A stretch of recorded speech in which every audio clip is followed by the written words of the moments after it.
De nos jours, coronavirus, ce virus qui frappe le monde, a installé tous les hommes en ce début 2020 dans un état profond d'angoisse. Frères et sœurs, 2020 commence avec beaucoup de difficultés, au point que la peur, l'angoisse peuvent dominer sur nos vies. Angoisse, quand tu nous tiens. C'est de cela que je voudrais parler pendant quelques minutes avec vous. Nous n'abordons pas ici le problème de l'angoisse dans une optique philosophique ou psychanalytique, mais dans sa dimension psychopathologique et spirituelle. L'angoisse est définie comme étant une anxiété vive, une grande inquiétude. Elle désigne un mal-être selon Wikipédia, qui se manifeste par une sensation interne d'oppression et de resserrement qui est ressentie au niveau du corps. Cela s'accompagne généralement d'une crainte de malheur contre lesquelles le sujet se sent impuissant. L'angoisse peut donc installer l'individu dans des crises de tout genre, telles que des palpitations, des tremblements, la fatigue, des pleurs, la peur de devenir fou, la peur de mourir, etc. De nos jours, coronavirus, ce virus qui frappe le monde, a installé tous les hommes en ce début 2020 dans un état profond d'angoisse. Grâce au pouvoir des médias, ça c'est vraiment ce qui est frappant dans ce problème, auquel les politiques se sont naturellement soumis. Parce que M. Coronavirus tue beaucoup moins qu'il n'angoisse les hommes, les femmes, les individus. Le chrétien peut-il lui aussi expérimenter des crises d'angoisse? Oui, parce qu'il est humain. Et la Bible nous révèle que certains des pères fondateurs de la foi ont aussi expérimenté de l'angoisse. Genèse au chapitre 32, verset 7, nous voyons que Jacob fut très effrayé et saisi d'angoisse. Parce que Ésaü, son frère qu'il avait trompé, venait à sa rencontre avec 400 hommes, des hommes de guerre. 1 Samuel 30, verset 6 nous dit que David fut dans une grande angoisse car le peuple parlait de le lapider parce qu'ils tous avaient de l'amertume dans l'âme, chacun à cause de ses fils et de ses filles. David, après avoir perdu les grâces du roi Saül, n'avait que ses hommes pour seul soutien. Et si maintenant ces hommes veulent le lapider, qu'est-ce qu'il va devenir? Dans 2 Rois au chapitre 19 verset 3, il est dit ceci: ainsi parle Ézéchias. Ce jour est un jour d'angoisse, de châtiment et de d'opprobre, car les enfants sont près de sortir du sein maternel et il n'y a point de force pour l'enfantement.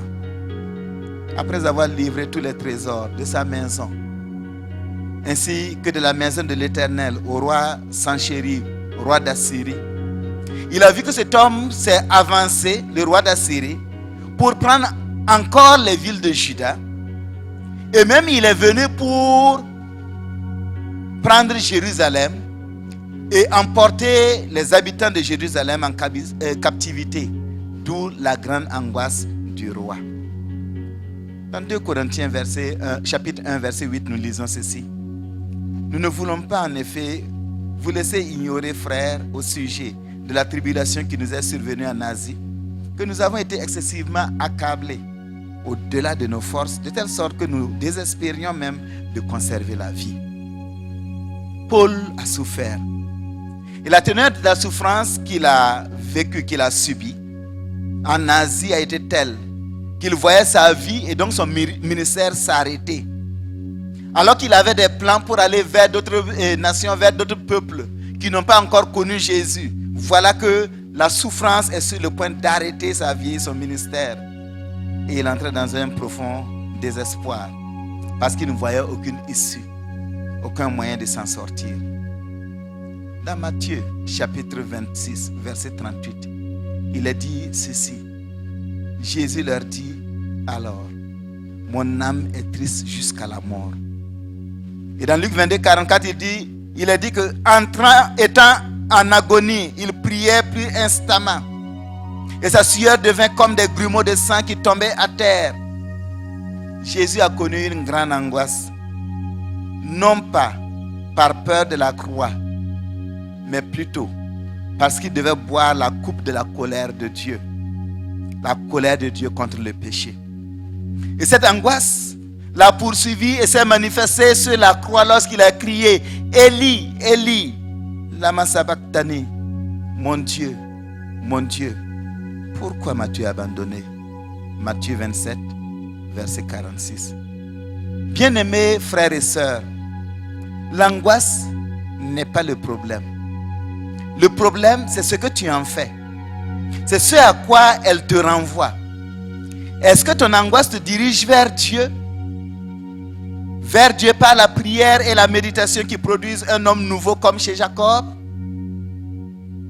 Est-ce que ton angoisse te dirige vers Dieu par un renouvellement de ta confiance en Dieu? Comme chez David, parce qu'il est dit de David, David reprit courage en s'appuyant sur l'Éternel son Dieu. 1 Samuel 30, verset 6. Est-ce que ton angoisse te dirige vers Dieu par une recherche de sa présence et de son intervention comme chez Ézéchias? Par la décision de ne pas placer ta confiance en toi-même, tu montres que l'angoisse n'a pas dominé. L'apôtre Paul n'a pas placé sa confiance en lui-même. Il a cru que Dieu ressuscite les morts. Est-ce que ton angoisse te dirige vers Dieu par un esprit de soumission et d'obéissance qui te pousse à faire la volonté de Dieu et de Dieu seul, malgré le prix à payer? C'est ce que Jésus a fait à Gethsémani. C'est ce qu'il a fait à la croix. Il est allé jusqu'au bout avec Dieu malgré tout ce qu'il devait subir. Et c'est ainsi qu'il a pu sauver le monde. Bien-aimé, l'angoisse n'est pas le problème. Le problème, c'est lorsque tu utilises des voies humaines pour te sortir d'affaire, brisant le lien qui t'unit à Christ. Ne laisse donc pas l'angoisse avoir le dessus. C'est ta foi en Christ, ton amour pour Dieu, ton désir d'entrer dans l'éternité de gloire qui doivent dominer sur toi. Commence donc à vivre selon Dieu dans ton entourage. Pose des actes qui prouvent que tu veux faire la volonté de Dieu seul, maintenant et demain. Sois partout un témoin de Christ. Il existe, bien aimé, une angoisse qui va frapper le monde. Mais elle ne te concerne pas. Parce que tu marches avec ton Dieu malgré tout. Par contre, les grands et les petits, les puissants et les pauvres de ce monde vont connaître une angoisse sans précédent. Et Apocalypse chapitre 6, versets 15 à 17 nous dit ceci. Les rois de la terre, les grands, les chefs militaires, les riches, les puissants, tous les esclaves et les hommes libres se cachèrent dans les cavernes et dans les rochers des montagnes. Et il disait aux montagnes et aux rochers, tombez sur nous et cachez-nous devant la face de celui qui est assis sur le trône et devant la colère de l'agneau. Car le grand jour de sa colère est venu. Et qui peut subsister? Cette angoisse ne te concerne pas. Mais aujourd'hui, tu es angoissé. À qui profite ton angoisse aujourd'hui? Ne permets pas qu'elle domine sur toi. Rejette le pouvoir de l'angoisse en permettant à la foi en Jésus de dominer sur toi. Que Dieu te bénisse et qu'il te garde. Amen.